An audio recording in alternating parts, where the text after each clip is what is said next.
Halo adik-adik, berjumpa lagi dengan Miss Rizky. Bagaimana nih adik-adik kabarnya di rumah? Semoga kabar kita semua dalam keadaan baik ya. Dan tentunya masih semangat belajar walaupun dari rumah.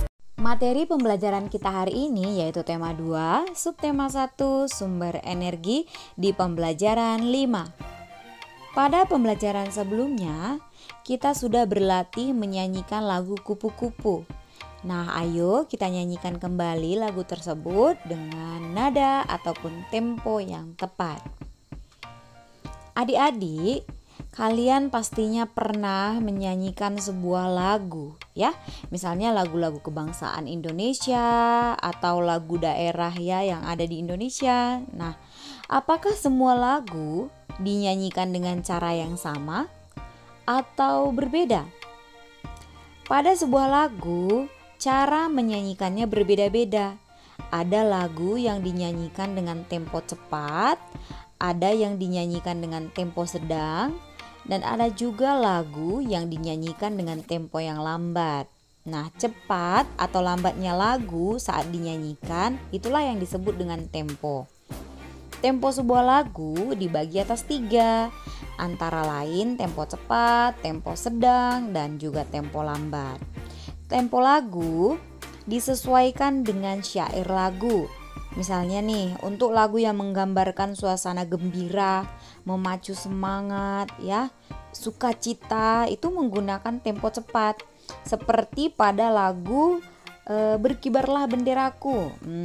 Selanjutnya, untuk lagu suasana yang gembira, kemegahan, nah itu menggunakan tempo sedang. Seperti lagu Satu Nusa dan Satu Bangsa.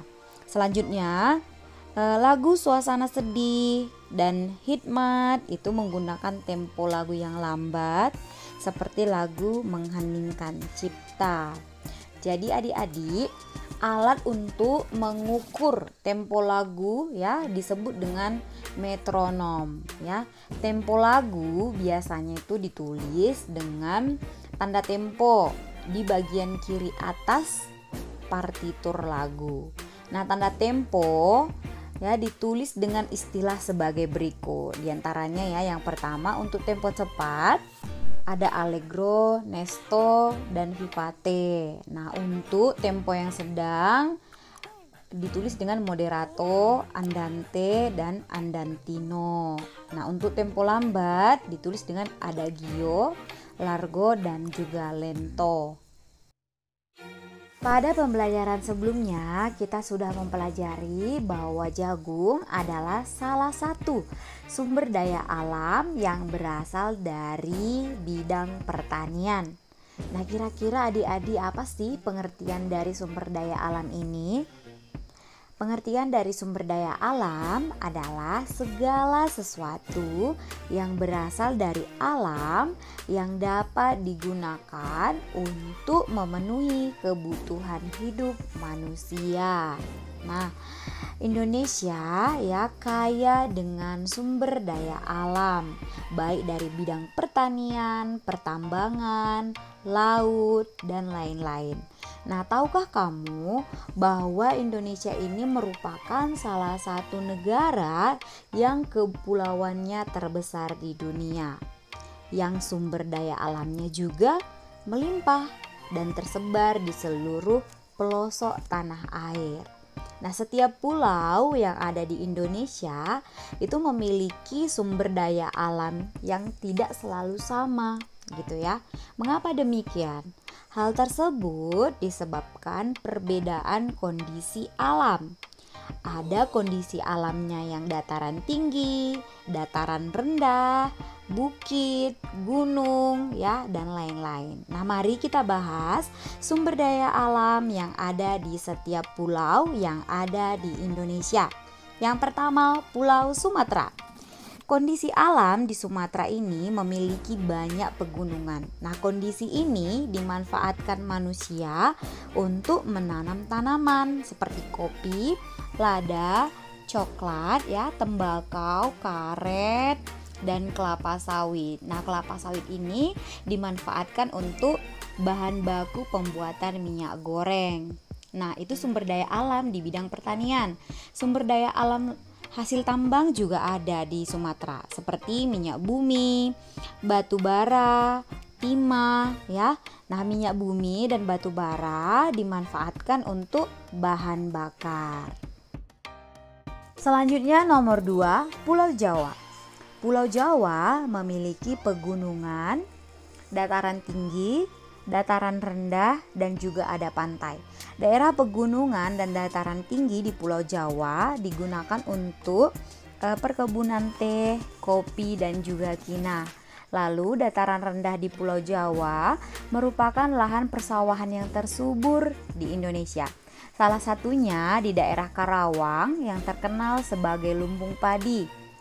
Lalu pesisir pantai di daerah Jawa ya banyak dimanfaatkan untuk budidaya ikan laut, rumput laut, pertanian garam, dan penjemuran ikan asin. Kalimantan. Sebagian besar wilayah Pulau Kalimantan adalah dataran rendah dengan hutan yang sangat lebat. Nah, hutan-hutan ini merupakan habitat alami bagi hewan yang sudah terancam punah. Hutan Kalimantan dimanfaatkan oleh manusia untuk ditanami berbagai sumber daya alam seperti kelapa sawit, karet, dan juga rotan. Sumber daya alam ini harus diolah terlebih dahulu sebelum dijual. Seperti kelapa sawit dapat diolah menjadi minyak goreng, getah karet dapat diolah menjadi ban, rotan dapat diolah menjadi kerajinan tangan. Kalimantan ya juga terkenal kaya akan hasil tambangnya seperti minyak bumi dan juga batu bara. Sulawesi. Pulau Sulawesi menghasilkan sumber daya alam berupa pala dan jagung. Jagung dimanfaatkan manusia sebagai sumber makanan. Pala dimanfaatkan sebagai bumbu masakan. Daerah di sepanjang pantai Sulawesi dimanfaatkan untuk perkebunan kelapa. Pulau Sulawesi juga menghasilkan barang tambang seperti aspal. Aspal dimanfaatkan untuk pembuatan jalan raya. Lalu Papua. Sebagian besar wilayah Papua ya berupa hutan konversi dan hutan lindung. Sagu merupakan salah satu sumber daya alam dari Papua. Sagu dimanfaatkan manusia sebagai makanan pokok. Papua juga menghasilkan rempah-rempah yang disukai di pasar internasional. Papua merupakan salah satu pulau yang kaya akan hasil tambangnya. Hasil tambang Papua sangat beragam seperti tembaga, emas, dan juga logam. Emas dimanfaatkan untuk bahan baku pembuatan mata uang dan juga perhiasan seperti anting, cincin, dan juga gelang. Terima kasih telah menonton video Miss. Jangan lupa subscribe, like, dan share video ini. God bless us.